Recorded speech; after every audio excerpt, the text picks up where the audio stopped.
So hello everyone, this is Alex from Masters of Ultrasound, and today we're going to do a complete review about the new GE Vscan. And I want to mention this at the very beginning to avoid any misunderstanding, but this hasn't been sponsored. GE hasn't gave me anything nor paid me any amount of money, so this will be a complete and honest review. So let's get it. So how am I going to organize this video? First, I'm going to start with the technical specs. Second, I'm going to show you some usability features. Third, I'm going to show you some echo clips that I've already recorded on myself, so I will be the mannequin.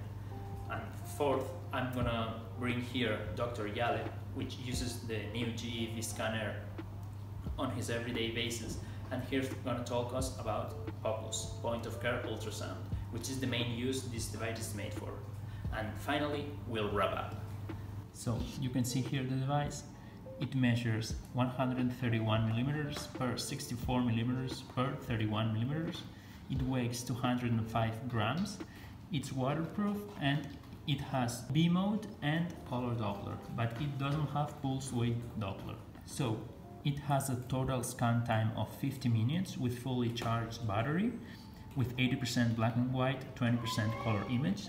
And this is really true, since I've tested it and it lasted more or less 1 hour, so yeah, it's exactly like that. It needs to be charged through a wireless charger. As you can see here, there's not any port to charge the device. You can see here, this is the only button it has.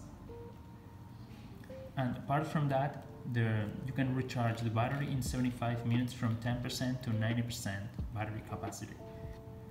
And now let's talk about the two probes. We're going to start with the curved one, and then we're going to continue with the linear. So the curved array transducer for deep scanning comes with a broadband with curved array from 2 to 5 MHz with center frequency of 3.3 MHz, 128 elements, a footprint of 64 millimeters per 16 millimeters, a viewing angle of 60 degrees and depth up to 24 centimeters. And continuing with the linear, this comes with a broadband width of 3 to 12 MHz with center frequency of 7.7 MHz. Number of elements is 192 and the footprint is 40 millimeters per 7 millimeters and depth up to 8 centimeters. And if we talk about the external appearance, we can see that GE has made an impressive effort to compress everything into this pocket-sized ultrasound, and we can see it looks beautiful. And apart from that, it only has one button, so they've put really emphasis in easy to access and to be able to start scanning in just 2 steps. The app gives you the presets, so you don't have to do anything technical, so this is reserved for on the desktop machines and the echocardiographers or people like that use echo on their everyday. This is made for clinicians and people that just want to scan some days but not every day. As I told you, this device doesn't have any port to be charged, so it's mandatory to charge it through a wireless charger, and every QI compliant wireless charger can be used to charge probe. This is one, and that you just put the device here and it will start charging. And I'm gonna put you the rest of main features here, so you will just see screenshots from their official documents.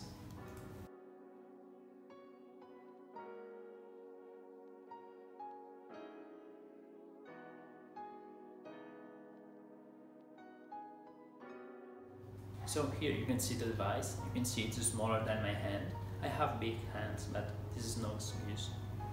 You can see here. And you can see it fits perfectly in the pockets. So here's the top pocket, bottom pocket. And you can see that it can be very well balanced with an iPhone in the other pocket, so it weighs more or less the same. So this is 200 grams and an iPhone is 150 grams more or less. So an iPhone and a notebook or a pen or something like that will balance your pockets. Sorry, I forgot to mention that I won't compare this device to a desktop machine, and this is because they're not built for the same purpose. So of course this device will be less powerful, lighter, the battery lasts less, but the main purpose of this device is to be able to do point of care ultrasound on the go. So you just take it out from your pocket, you just plug it on, and you are ready to scan. You don't need to have a desktop machine, which are usually in some specific boxes, and you just have to bring the patient to the box. So now I'm going to show you how to set up your new Vscan Air. So here we can see that the probe has one button here. So we just click the app first, and then we click add a new probe, and then we press it for 3 seconds. Then we press next. It's blinking white, as you can see here.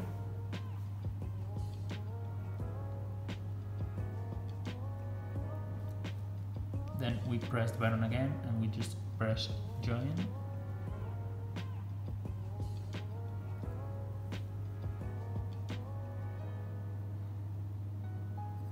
And we are all set. So here you can just choose the preset that you want. For example, now I'm going to choose the vascular linear, and now this light will light, and now as you can see here I'm ready to scan. And now I wanted to show you how to navigate through the app. So here we can see the two probes, the curved and the linear, and here we can see the presets. So this is abdominal, and as you can see here the blue light pops up. Then we have cardiac, vascular, lung, OB/GYN, and so on. So I'm gonna just choose this one, and then here we can see that we can choose some interesting features. For example, the video duration. This is the duration of the clips that you can make. So I have chosen 3 seconds, but you can choose 1 sec, 2 seconds, 5 seconds, or 10 seconds. Then you can also choose if you want a centerline marker, focus marker, auto freeze time.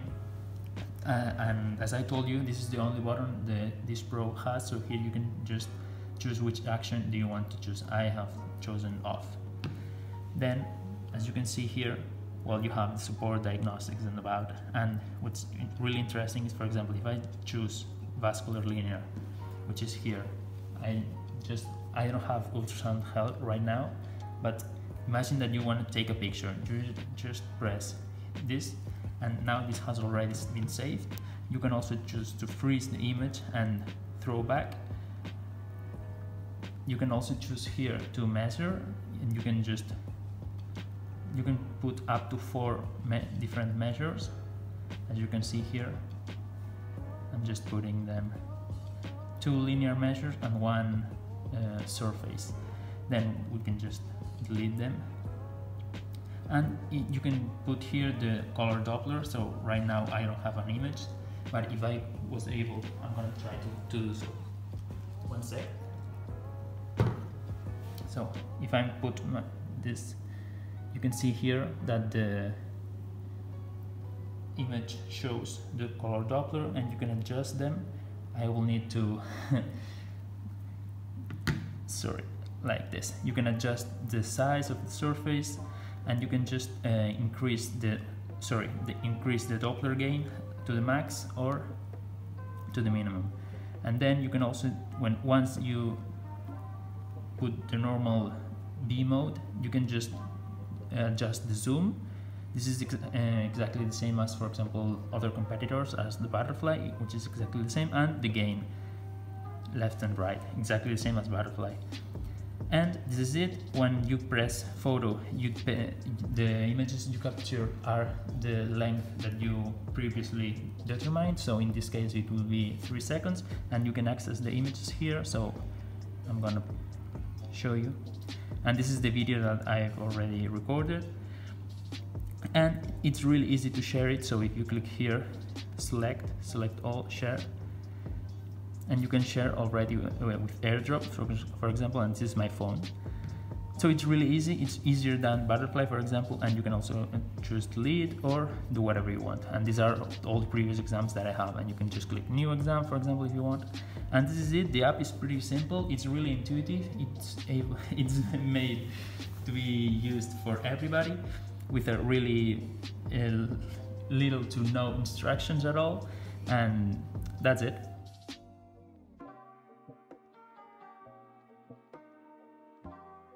So here we can see the cardiac images. The parasternal long axis in the left is by far my favorite one, and this is really sharp and clear, and it's impressive that a handheld device can do such an image. The other were subxiphoid. These are parasternal short axis in low, medium and high, and you can see that the image is really sharp as well, and the parasternal short axis high is a little bit difficult because of the wide footprint. These are inferior vena cava, and you can see that the ultrasound is really good at taking images at this level, and they are also really sharp. And now we're gonna see other cardiac settings, which is the color Doppler, and here you can see that the image goes a little bit slower. I'm not sure, but I think it's losing some frames per second, but it's still good. And here you can see the abdominal images at the Morrison's pouch, and you can see the liver-kidney interface that now it doesn't contain any fluid, but in a fast exam it would be an interesting place to look at. And here you can see an abdominal exam looking to the bladder, and here the bladder was full, so you can see the different transverse and longitudinal axis. Here you can see the carotid artery, and in the middle you can see the bifurcation between the internal and external, and you can see that the Doppler in this case is really good. I have to mention that this device doesn't have pulse wave Doppler. And here you can see the musculoskeletal images, and I have to mention this because this is a really good device for musculoskeletal. As you can see, the images are really clear and they allow to differentiate between tendons and nerves, and this is the radial artery, so it's really good to for any radial access, to introduce materials or to draw blood.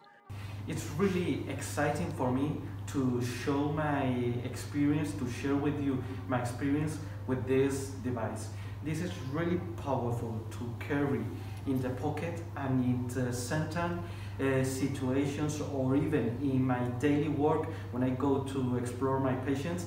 I can take it from my pocket and then start right at the same moment. 30 seconds it takes to connect and then to start my scan, to do echocardiograms, to do lung scan, abdominal, to complement and do exams to rule out DVTs, or to guide any procedures, to guide fluids, to monitor the therapy. So right now we are really excited to say that definitely we are at the beginning of a new era where we have powerful and affordable devices which gives you really good quality of images that allows you to take decisions right at the bedside, at the point of care of the patient.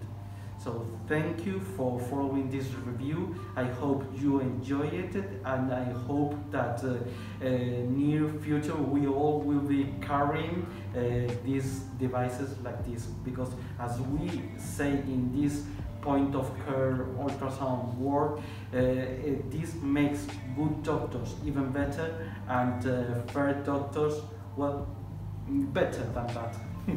Thank you very much. So now we're gonna put the pros and the cons. So the pros are that it is handheld, it fits the pockets perfectly, it's really easy to use. Apart from that, it's a one device payment, so you just pay at the beginning, so it has no subscriptions. And apart from that, it's very lightweight, and this is really important since you will need to carry it every day. So if you have an already overfitted pockets with notebooks, pens, papers, and so on, this is really important. So it just weighs 200 grams versus the butterfly, for example, that weighs 300 grams. And on the other hand, we have the cons. So the main con is the price. It's $4,495 in the case of the United States, and 3,999 euros in the case of Europe. The second main con is the heating. So since it has the built-in battery, I think maybe 10 minutes, 15 minutes is the max time you can be scanning. After that, you'll need to stop and maybe let it cool for 5 minutes, 10 minutes, and then you can start scanning again. And the third main con is that since it's lightweight, it doesn't have very much battery duration. So as opposed to butterfly, for example, that it has more weight, but this weight is mainly comes from the battery. So you have to balance it. You want more weight but more duration, or less weight and less duration of the battery. So that's it, guys. I hope you guys enjoyed it. I had so much fun testing this device that Dr. Yale has lent me. Stay tuned for the next video. So next week I'm gonna upload the butterflyiq Plus review, and then in some days I will upload maybe a comparison between these two, comparing images of the same patient, the same echographical window, with the same parasternal long, parasternal short, abdominal, left flank, right flank. So stay tuned and you'll see. And as always, like the video if you really enjoyed it. Drop below in the comments your suggestions, your opinions, your experience, so people can compare. And you can see all my other previous posts and follow me on Masters of Ultrasound on Instagram or Dr. Yale in Twitter, and you can see here his nickname. As always, stay tuned.